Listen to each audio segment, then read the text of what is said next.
we'll go ahead and kick things off. Thanks everyone for joining us. I'm sure more will join us as we dive into this. But good morning, good afternoon, good evening for some, like Ron. He's in the evening over there, getting close to the end of his day. And thank you both for joining me, and thanks everyone for joining us for the second time.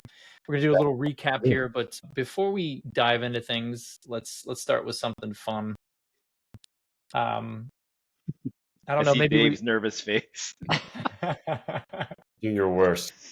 Uh, do your worst. All right, give me a second here. Let me see. Do you just have a Ooh, list of I got it. breakers? All right. What is I it? got it. So if you could pick between dating a superhero or a supervillain, who would you choose? Would it name which superhero or villain? Yeah, and probably like who would you choose and kind of why would you choose that figure? Just say a lot about you. I'll go Batman. Takes me back to my Batman and Robin days, showing my age, I guess. It was a classic movie. Who was the playing Batman? It was Val Kilmer? No, George Clooney. Clooney? Yeah. Clooney. Yeah. Oh, okay. So The worst of all the Batmans. okay, beg to disagree. All right. Well, Well, That's fair. for me, it'd be Superman because I'm just obsessed with Henry Cavill. So That's it fair. would have to be him. Yeah. But supervillains are good too. There's quite a few good supervillains that I'd want to date. Oh yeah. Like Loki. Loki's probably got to be one of my favorites. But he can also be considered an what is it? Is it anti-hero? No, that doesn't sound right. Yeah. Anti-hero. Yeah. Complicated figure. Complicated, yeah. Who doesn't like a complicated person? We're all complicated one way or another, but all right, so let's go ahead and dive in. If those of you that are actually with us, how many we got right now? If you have questions, please send them in. We're gonna monitor that so we can answer the best we can. But first, let's go ahead and just dive into what exactly the hearing was, just kind of like an understanding of what that entails, if you didn't get a chance to actually watch it. So, Dave, if you kind of give us a little rundown on what that first hearing was all about. Yeah. Again, thanks for having me back for round two. We weren't kidding when we said we were going to start our road show, right, Ron? Virtual road show. So yeah, and I think it's interesting to point out. I think last week was it Wednesday when we had our first kind of APRA. It was actually during that live stream, I think they announced the notice for this hearing. So that begs the question of what will be announced during this live stream of what's to come in terms of next steps. But so yesterday we had our first of what I assume will be many congressional hearings and markups on the American Privacy Rights Act. It was a 2.5 hour long hearing. I checked on the YouTube live stream. There were at least, I think, 7 people that tuned in. 4 streamers that watched it via the live stream. And it was a pretty typical congressional hearing. So I'll break it down just for those of you that aren't familiar so you can kind of understand what it means, how does that impact kind of the likelihood of a federal data privacy standard being passed this year. So again, kind of taking a step back just a couple weeks now, we had an announcement between both the Senate and the House Commerce Committee chairs. So that's Maria Cantwell in the Senate, Kathy McMorris Rogers in the House. They agreed on draft text. So we don't have a formal bill yet. It's just a discussion draft, which is the American Privacy Rights Act.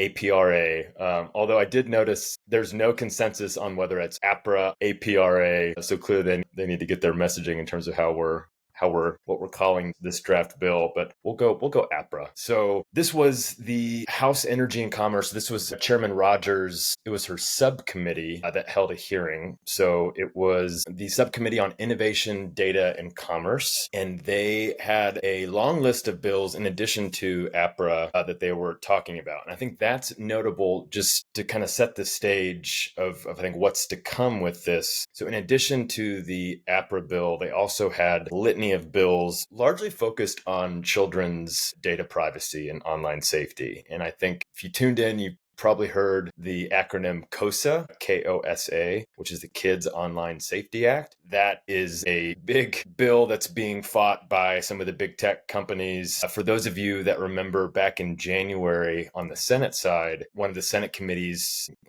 big tech CEOs to come in and testify. That's where you had the press around Zuckerberg having to turn around and apologize to the families of some of the children who have been victimized through social media. That huge hearing, that was on the Kids Online Safety Act, the Senate version. This was the House equivalent of that. So not as many fireworks, not big press moments as the Senate got with Zuckerberg attending. But the fact that they had the House equivalent of the Kids Online Safety Act on the roster of bills that they were considering, I think is very telling. And I think that goes to show, so in addition to COSA, there's the COPPA 2.0 bill, which would make, a lot of improvements to the existing federal COPPA standard. Significantly would increase the age where it's now 13, that would up it to 16. So that's the big key issue with COPPA 2.0. There are also more, I would say, kind of narrowly focused bills such as the Delete Act, which is very similar to the bill that was passed in California most recently. This would obviously be federal in scope.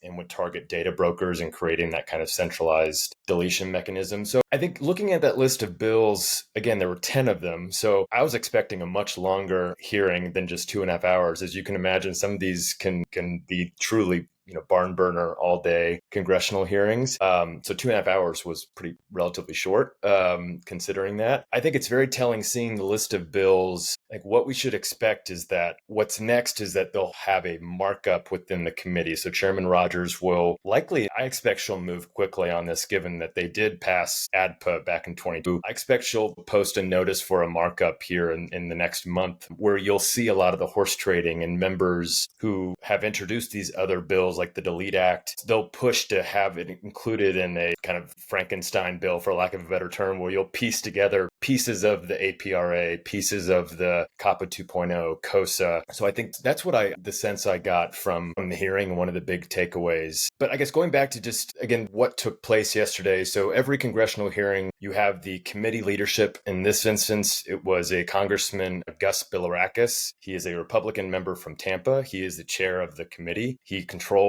all of what goes down. If things go off the rails, it's up to him to gavel it and bring everyone back into order.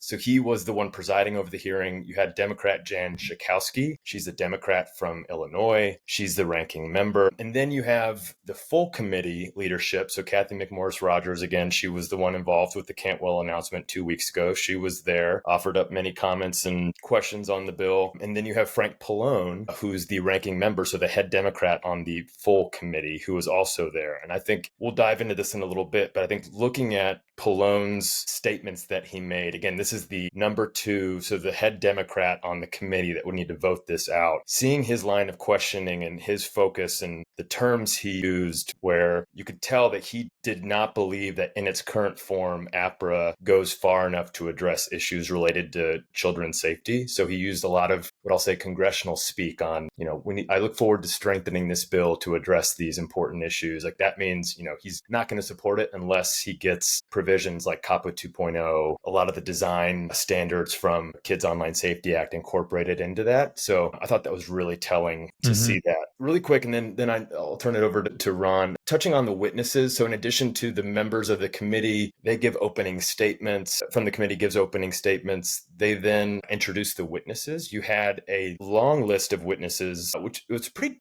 for a congressional hearing, it was on the larger side, I will say. And looking at so these are experts in the field that are invited by both members of the majority and the minority. So, Republicans are in control of the House, so they get full say in terms of who's invited to come testify. Usually minority, in this case, Democrats, they also get the chance to at least have one witness testify. I think you can guess based on the list of which group was invited by the Democrats. It was the Digital Justice Initiative, David Brody, focusing on civil rights. You could see a lot of the Democrat members' questions going to him. I thought he had some great statements on, concerns regarding state rights and how you balance that with the issue of preemption. So you had him on the panel. You also had more consumer advocacy representatives, Ava Smithing with the Young People's Alliance, talking about some of the harms that teenagers are going through that are being brought on by social media. Maureen Olhausen, you might be familiar with her. She's a former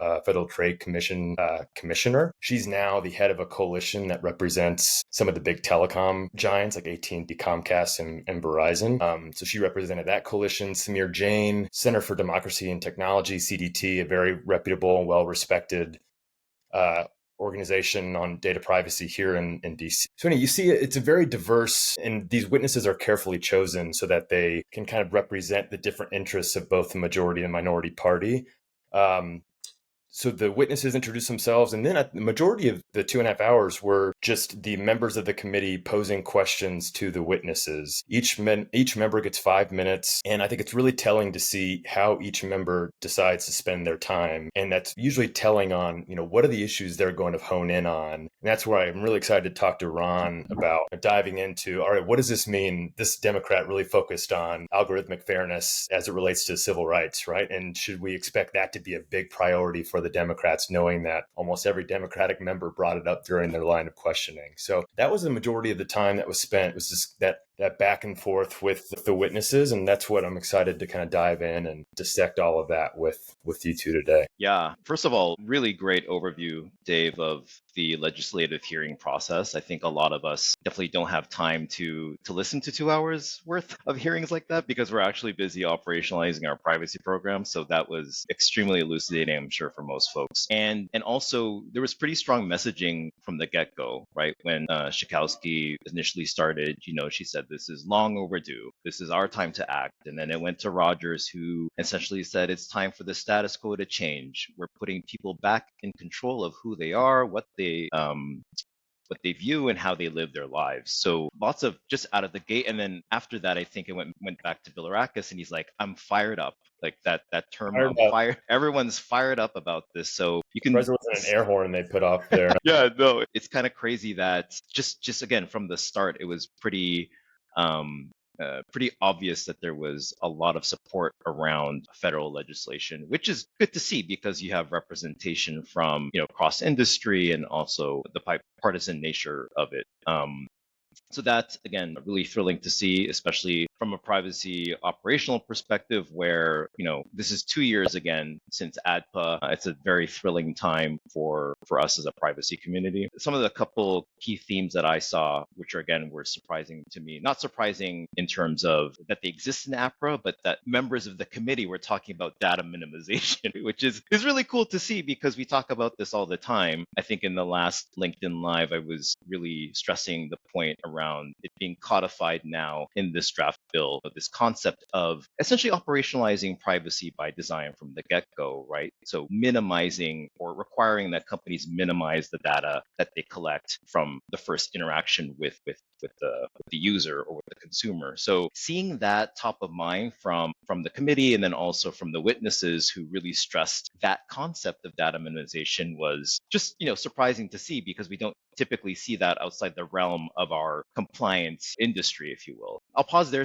and see, Dave, if you have any other thoughts on the data minimization piece, and then I can comment again very quickly on how that will affect us operationally. Yeah, no, I agree with a lot of what you said. The rhetoric was off the charts. I think bipartisanship is back. We're going to get this done. All the backslapping, and even going as far to say, I wrote down saying that we're living under a state of digital tyranny, portals to poison, equating that to social media companies. The rhetoric was really strong yesterday. And listen, I'd like to take that at face value. I know the quote was thrown around a lot, and I think it's from IAPP saying that 80% of the global population is now residing in countries where they have privacy protections in place. Yeah, I think Schakowsky said that, which I was surprised to hear her quote that. But yeah, so I think it's a real black eye, I think, for Congress to not have had any movement on this for decades. I hope they can get this done, but I think, as you can see, they're taking on a lot. And I think as they look to broaden it out, they're going to face, I think, a lot of the opposition from big tech and the social media platforms, and they're going to fight tooth and nail on this. But that's not, I think it is important. I do want to point out, just in the last 24 hours, breaking news here, the TikTok bill, an update there. So as a refresher, this bill, if passed, would be force ByteDance, which is the holding company that owns TikTok, to divest its company and its ownership from Chinese control. That bill had passed the House as a standalone bill. And we were waiting to kind of see from senators, leadership in the Senate,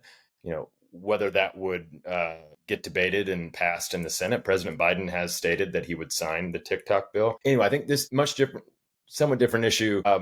I think it's important because just in the last 24 hours, the House has basically forced the Senate's hand, and it's included the TikTok bill in a broader kind of omnibus package that includes Ukraine aid and foreign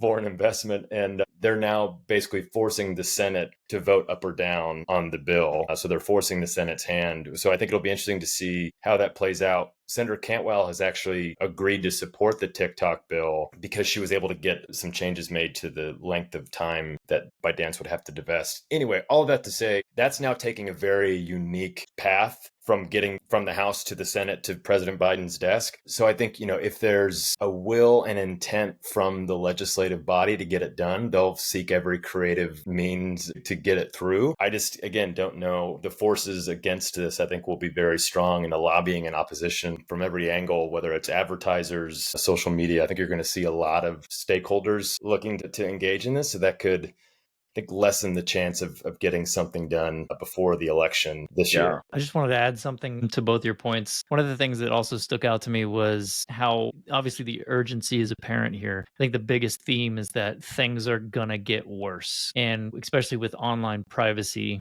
So there's an urgency to get something done. I want to ask you both, from your point of views, when it comes to what they were trying to do with ADPA and the hurdles and problems, a couple of years ago, trying to get a law in place. Do you think that the concern is that if we don't do something now at a national level for our country, is it worse that states are individually are going to start putting in their own laws, just like California? Do you think it gets worse when we have more states individually having these laws? Is that why there's kind of an urgency to get an actual US law? Yeah, from my perspective, the state by state approach has always been an approach, right? It might not be the best for operational professionals who have to deal with the 17. And I think now it might be now 18, Dave, with Nebraska. Is it? Yeah. Yeah. So I guess, the state by state approach is an approach that has worked well in the past. And I think, pertinent issues important to Americans. I think that with a federal law, obviously, we're from a CPO community perspective, we're definitely looking forward to an omnibus law that is going to essentially set the standard across the board, right? And operationally and pragmatically, definitely looking forward to that. But if we continued along the path of a state by state approach, it's still good in terms of the fact that states are more able to iterate and evolve their practices over time. I think one of the concerns and we'll get into this a little bit later, but from Ashkin Soltani with the CPPA, one of his concerns was essentially the fact that APRA would set a ceiling versus a floor. And so California wouldn't be able to basically innovate in terms of its data protection and privacy laws. And so I think again, my perspective is that this patchwork of laws traditionally has worked, but given the immense evolution of technology and the way that data is being shared, not even just nationally, but globally, I definitely think it's a watershed moment for us as privacy professionals. And I'm really glad to see that we're at the forefront now with the TikTok bill, with APRA. Again, the commonality there is that these bills are focused on data, right? So it's something that's super fluid and might not, again, be as well serviced from a state by state perspective as it could be with a more federal national standard. So, Dave, I don't know if you agree or disagree or have any other thoughts on that. But... No, I agree with a lot of that. I think, from a compliance standpoint, I know it's a no-brainer to have a uniform standard across the board, right? But I think the devil's in the details in terms of, to your point on floor versus ceiling, what should that standard be? How broad is it? Does it include these issues like children's safety? So I think that's what Congress hopes to work out, is what's going to be under this federal standard. I do think, Ron, to your point on CCPA, pointing out the time it's taken for Congress to get this passed. I mean, the ability to iterate and be flexible with the highly dynamic space given generative AI, which Congress is already light years behind, in terms of how that technology is developing. So I see the concerns with the federal standard, can it stay dynamic and respond to those developments with the technology as well? Yeah. And if you have another comment, I'm happy to answer, but I want to kind of just focus a little bit more on the CPPA's letter to the committee, because I think there's some really interesting and compelling arguments that Soltani makes. So essentially, one of the things that kind of popped out at me was in some of his opening statements, he says APRA will essentially eliminate nearly every provision in the California Consumer Privacy Act, so CCPA, the California Delete Act, which we'll talk about later, and other existing privacy laws, and seeks to prevent California and other states from further advancing protections. That's a pretty strong position to take, right? But again, I said this last time, given that California has been a leader in privacy in the US, the apprehension with a national law, especially when they've been doing so much good work around consumer privacy, again, first state to implement or require websites to have privacy policies, for example, right? So definitely see his concern there. One other thing he said was, as written, APRA would lock the country into a standard that stymies California's rulemaking innovation. Again, so another really telling perspective from Soltani. And he gets into data brokers and the fact that their current Delete Act is a really strong standard for folks who want to delete their personal information from data brokers. He also talks about sensitive data. I thought this was really interesting. The fact that he calls out APRA doesn't include sexual orientation, union membership, and immigration status. So a couple of those within the definition of GDPR sensitive data. He also focuses on an example where he says, if a company were to essentially out of public information, my social media posts and my Twitter feeds kind of come to the conclusion that I'm part of the LGBTQ community, that in and of itself would not be covered data under APRA. So he makes a lot of compelling arguments in his letter, and I feel like the CPPA was the main part. I think dissent is the wrong term, but he definitely came out swinging in terms of the concerns that he had. But he definitely still seems like he wants to work together for a federal standard to eventually come into existence. So I just thought really compelling arguments from Soltani. I think it's interesting too, Ron. Some of the issues that he included in his letter are ones that, like I mentioned, the Delete Act, that was included on the list of 10 bills that was heard during the hearing. Again, that data broker piece, not part of the APRA discussion draft, but I do think looking at those list of bills, I think what we should expect is that the key focus areas for those additional bills could be morphed into, again, that, I need to think of a better analogy, but that Frankenstein of a larger APRA 2.0. We're already going to have a 2.0 bill, right? And so I think it's interesting just going through all those different bills. TLDR Act was one that I thought that was interesting. I love using TLDR, too long didn't read. And the bill would basically say that companies need to create very condensed, consumer-friendly terms of services. None of us are reading through and we just scroll through all the terms. This would mandate that companies have to make a much more digestible, summarized version of that. So again, interesting to see those list of bills. And I think some of those, if incorporated, could address the concerns that are coming up from stakeholders like Soltani, members of the committee like Pallone that want more strengthened protection provisions regarding children's safety.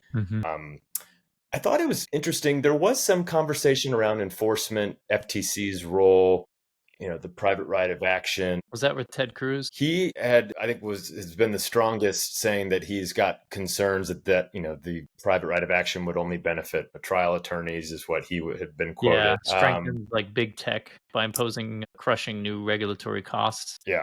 And there wasn't as much, focus on that issue, in my opinion, based on the conversation on the House side. So I think it'll be interesting to see if we see more of a focus on that on the Senate side, just around the enforcement piece. But Ron, I'd love to get your take. I know we talked a little bit about, and you mentioned it was included in Soltani's letter, the issue of sensitive data, right? Obviously, that was a huge key focus throughout the line of questioning, how, whether APRA is casting as wide of a net in terms of how it's defining that. And then I think one step further, what can covered entities do with that sensitive data. So I think I'd love to hear you talk through a little bit about that and your thoughts of the conversation around that. And then again, kind of going back to that central deletion mechanism with the Delete Act, I think there's a lot of focus on data brokers. And so I think we'll likely see more kind of conversation on that. Any thoughts you have from an perspective there? Yeah, and just to give some context around this concept of sensitive data, operationally speaking, we put certain data in this bucket because we consider it to be of special nature. So for example, whether from a US perspective, it's, my bank account information or my, my credit card pin, etc. We've culturally as a nation identified what is sensitive to us, and as state laws progressed, they started to also include things like biometric information and what traditionally the GDPR has identified as sensitive as well. So sexual and health information, trade union membership status. So this concept of sensitive information requiring more control operationally means most of the time that we should be collecting or requiring explicit consent before we use, process, or transfer that data for whatever reason. So this whole concept of sensitive data, I think when you look at APRA and then when you look at the state by state kind of perspective, I definitely think there needs to be more conversation around what sensitive data. And again, that is probably going to be engagement with the states, because even from a state by state perspective, there's no baseline agreement on what sensitive data is. And even from a breach notification law perspective, that also kind of varies as well. So again, operationally, I think having a federal standard for what sensitive data is going to be really important for us, because then it's going to be easier to practically implement controls to require consent, maybe even prohibit targeted advertising, as some folks are calling for, using sensitive data, for example. So yeah, very, very important operational issue when it comes to the definitions of that. And I think to your point, Dave, there was a lot of, I believe it was Congressman Pallone who had some concerns as well around what sensitive data constitutes. So I definitely see some further discussion there. And sorry, what was the second part of your question? Just the central deletion mechanism in regards to data brokers. And I think as APRA is currently drafted, it wouldn't, consumers would have to go to each individual data broker and opt out of that. And so I think lawmakers kind of pointed that out and said, how realistic is it to expect that, one, consumers even know what a data broker is, and having to go to the hundreds, thousands of data brokers to do that individually versus one kind of centralized method of doing so. It was either Schakowsky or Rogers who said, who basically had that anecdote, ask anyone in the street what a data broker is, and they probably wouldn't know. I think that's actually true. But with respect to the data broker kind of concern, and Soltani points this out in his letter that, as drafted, the APRA would only provide for a global data broker do not collect requests, which would still allow data brokers to retain and sell consumers' information, even if I,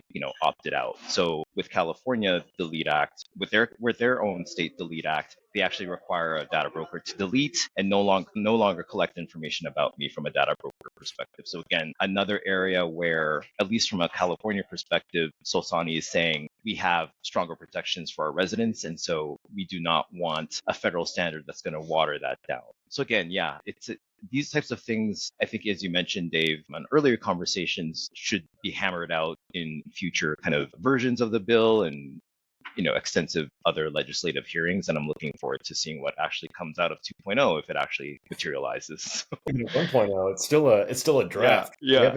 In formal bill form. So yeah, I think. Go ahead, Dave. Yeah, I was just going to say, in terms of what's next, as I alluded to here, the process that is the standard way of how the sausage is made is such where what will likely happen next on the House side is that Chair Rogers will notice that a markup is taking place in the House Energy and Commerce Committee. I've seen speculation that, again, this is the committee that passed ADPA back in 2020, so it's a little deja vu for some of these members that debated ADPA just years ago. So I think you'll likely see a markup in the next month where the committee will come back and as a body, they'll do the horse trading, figure out what are all the different components of COPPA 2.0, COSA, Delete Act, what's going to make it into this modified version of APRA. And then that will get voted out of committee, assuming Rogers can get the support from the House Speaker, a gentleman by the name of Mike Rogers. There have been reporting that she has been talking to him about this bill and getting his support to bring it to the House floor. For those of you that remember, back in 2020,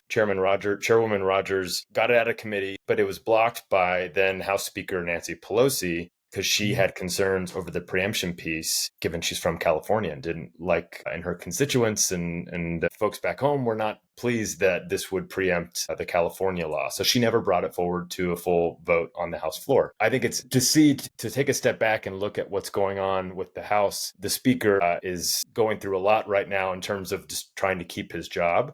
They've changed the rules where one member of the House can basically call to question whether or not that person remains in their role as speaker. So the speaker is going to be very focused on making sure he can continue to keep his chair. And so I think he's all that to say he's got a lot going on. Whether Chairwoman Rogers can get this to the level of attention where they can bring it to the full House floor is, I think, yet to be seen. And then again, looking to the Senate, Chairwoman Cantwell still has not noticed when this will be heard in committee. So we'll likely see a very similar congressional hearing on the Senate side, where I think, again, it will be very telling to see Senator Cruz and Republicans and Democrats kind of how they position themselves and what they look to focus on during their line of questioning. But I say all that, the TikTok bill, the House is basically throwing a Molotov cocktail and forcing them to vote on this TikTok bill. And so, they can always explore creative measures as to how they jam things through. So it'll be a fun one to watch. Yeah. I have a question, and maybe this is leaned towards Ron. What role do you think tech companies should play in maybe shaping this privacy legislation? How can they help influence, if at all? Yeah, that's a loaded question, Cam. I know you're welcome. Take it. Well, and then Ron, you can jump yeah, in. please do. I think just being informed, again, knowing what's going on, how it could impact your company, and make a plug for Transcend. We're going to be watching this every step of the way and trying to break it down bit by bit to explain how this could impact your role at your company and how you should think about operationalizing these different provisions. So I think just being engaged, being informed, asking questions, that's the best you could ask for. So that, I don't know, Ron, if you have anything else to add to that? Yeah, and I'll be blunt here, given my kind of, I've been in the tech industry for quite a while. Obviously, I expect a lot of lobbying and, just challenges from the tech community at large, because again, this is essentially limiting the data that they collect, which in turn limits the amount of innovative features and products that they can sell and market to us.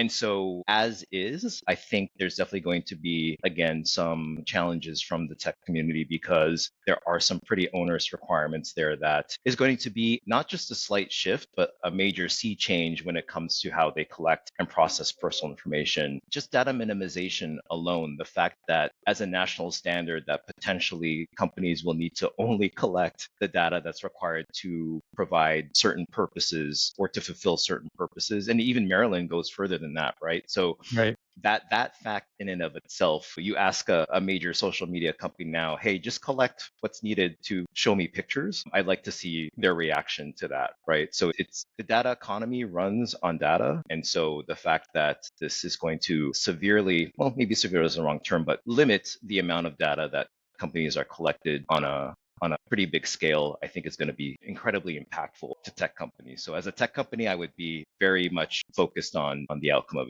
these hearings for sure. Yeah. Yeah. And I didn't mean to throw a heavy question on you guys. No, but I love it.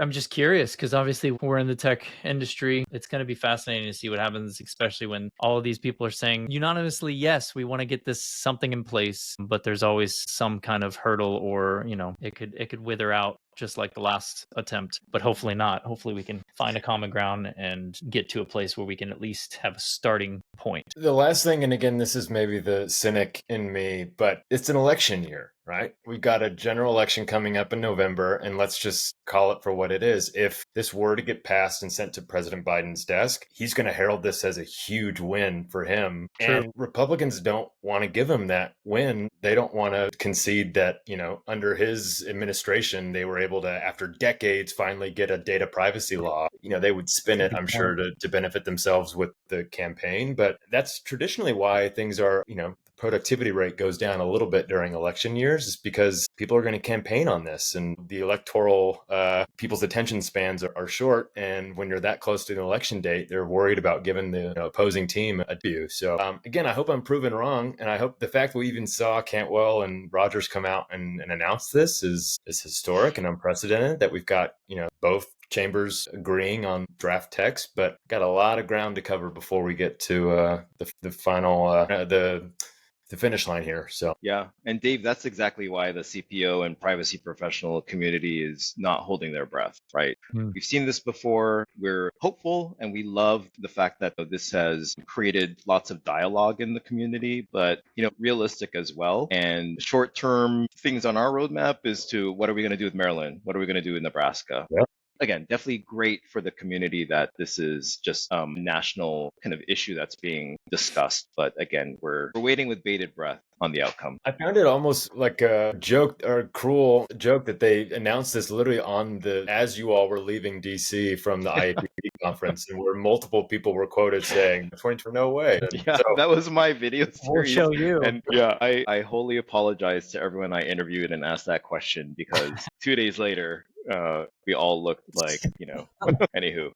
I mean, it's understandable to have that view on it when it comes to, oh, we've seen this before. Let's not get too excited. But on the other side, let's also be excited too. Let's not just, and I think we are. I think we're optimistic about it because I think it'll need that optimism to maybe push it forward. Who knows? But it's going to be fun to watch, that's for sure. And anyone that's tuning in with us, we're going to keep you posted on the latest. If you have questions, I know we got 12 minutes left here, but if nobody has any questions, feel free to post it and we'll get back to you. But we'll keep you informed on this, and I don't know, it's going to be interesting to see what happens. The roadshow will continue.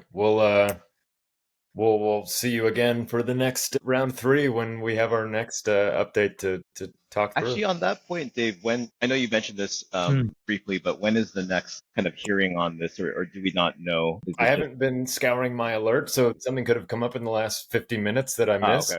Okay. Nothing's been set as of now, but that could change. So I think we'll likely see more activity on the House side, but Cantwell, I'm sure, will announce some hearings on the Senate side too, but no dates as of yet. Yeah. And Cam, as a final comment, I think it's somewhat telling that you haven't seen a lot of statements from the tech community on this. I think that's maybe a little bit of apprehension, maybe to comment on something that's so early on. But again, as we actually get more material drafts, if you will, maybe we'll see some of the tech community coming out to give their kind of perspectives on this, which I'm looking forward to. Yeah, you can tell that they're sitting back and thinking like, let's be more reactive instead of proactive on this, which more cautious about just holding back a little bit right now, at least. Or maybe even trying to find 10 years worth of privacy policies that they'll need to post as a result of that. Oh my God. Anyway, it's going to be good. But if nobody has any questions, we'll just want to thank you for tuning in with us, hanging out, and for both of you for taking the time to kind of give us that awesome recap and your point of view. We'll see you guys next time. Fired up. Let's go. Right. See you guys. Thank you both.